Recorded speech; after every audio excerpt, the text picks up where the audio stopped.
So we're going to look at how easy it is to install the roaming client. We're going to use the Mac, and then we're going to go into the dashboard and see that we can then use that new client as a identity and apply policy. So here we are on the Mac that we want to install the endpoint client, the roaming client on. So first of all, I'm going to log into the Umbrella dashboard.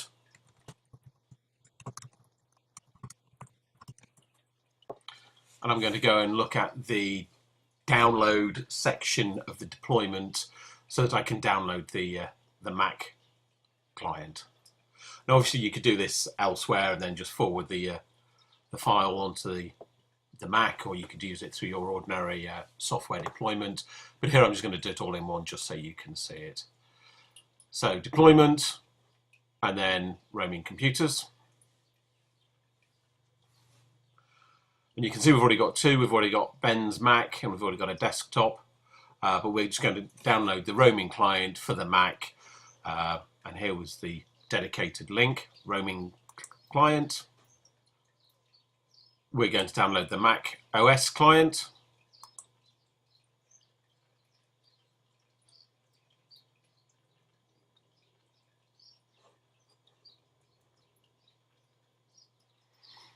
So there's that Mac client.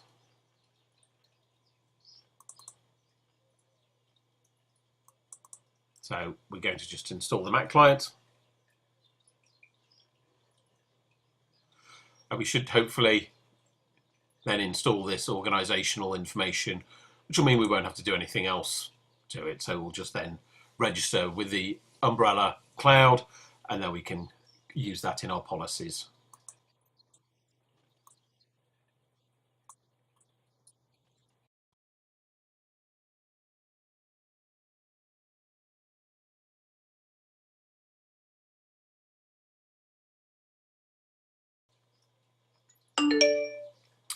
So that's installation successful. So after a minute or two, we can see that that icon has now changed color. I can scroll down and I can click on there and I can see that it's now protected, encrypted, and we've pulled out the organizational information from that download and install package. So let's come in and look at our roaming computers and our deployment, and we should see that new roaming computer that we've just added downstairs. And there we are, there's Ben's MacBook, the desktop, and the new one, the iMac, which is the one just installed, and you can see that it's protected and encrypted. So this now gives us an identity, so I can just quickly come in and create a new policy purely to look at that iMac, so we can go and test it and just show it you. So let's create a new policy. Add in the roaming client. And then just use the defaults to set these up. But what I want to do here is I want to use a custom. I want to use URL work, and the reason I want to use a custom category list is I want to be able to block gambling, so that we can prove that and test without actually embarrassing anybody if it appears. Leave everything else as the default. And what we are going to do is we're going to set up a new block page and use that custom block page, just so that we can see it's a different logo to the one we're normally used to seeing. So we should expect to see this block page. Save that so that we've got it seen, and then we can give it a new name.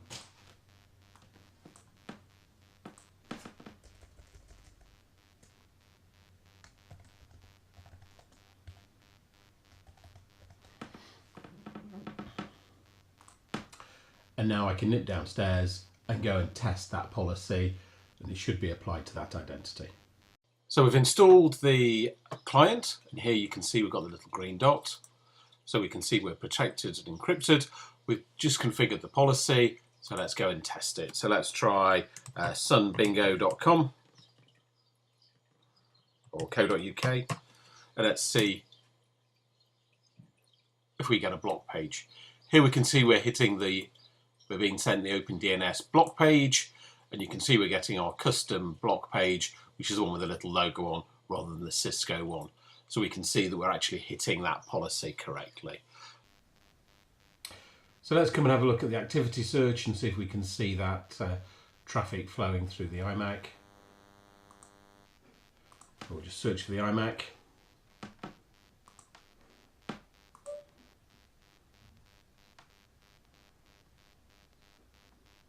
Here you can see the iMac is going out through the cloud. So we can see that we've actually got connectivity and we'll be identifying. Let's go and look at some blocks, see if it's what's being blocked. And there we can see the SunBingo, sunbingo.com, and that 888 poker blocking that iMac through the policy. So we're going to look at how easy it is to install the roaming client.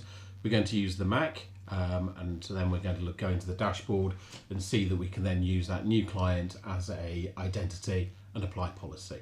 So let's have a look at the dashboard. So this is the roaming dashboard, and if I come into my deployment and roaming computers, you should see that I've got 3 roaming computers, Ben's MacBook, the desktop, and this new one, this iMac, which is the new one that we've just installed. And you can see that it's protected and encrypted. So if I then come in and create a policy, I'll be able to create a policy. And let's create a new policy purely for that iMac. So let's add a policy, and the policy is going to be purely for the iMac. And what are we going to do? We're going to leave all these as the standard. So we're going to enforce, we're going to inspect, we're going to limit the content, we're going to control applications, and we're going to apply destination lists. And we're going to use the intelligent proxy to proxy risky domains, so things like WordPress or Regedit or whatever, so that those can be looked at. I'm not going to turn on SSL decryption because I've not got the certificates installed, and we're going to log all requests so that it populates our reporting. I'm not going to turn on enforce safe search because otherwise it can cause problems on Google. So we're going to leave these are the default settings. So normally, of course, we would always block malware, command and control, and phishing. But in this case, I don't really care about newly seen domains. I can wait the 24 hours, so they're existing domains. I'm not interested in dynamic DNS sites and potential harmful sites. And I definitely don't want crypto mining. There's already a Trojan knocking around on that Mac anyway.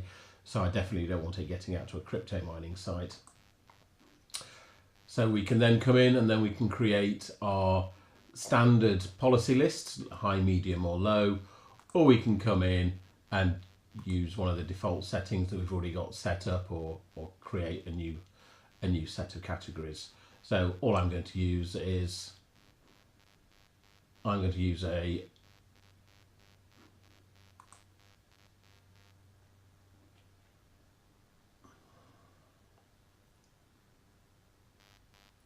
So I'm going to use this custom work block, and the reason I use this one is because it's got gambling in, and it's always useful if you're testing to use a gambling site, because if 888 poker appears on the screen, then it's a lot better than perhaps any other sites that you may want to test with.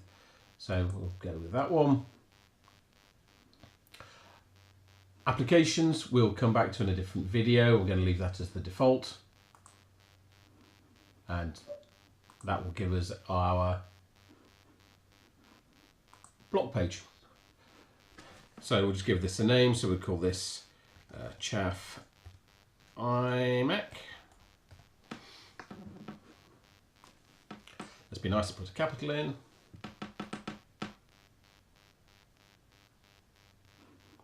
So there we are, there's our identity, stopping that gambling. So if I go downstairs now, I should be able to retest and show that block page appearing for that iMac. And then I'll be able to come back and look at how that is shows in the reporting. Okay, we'll tell us in a second.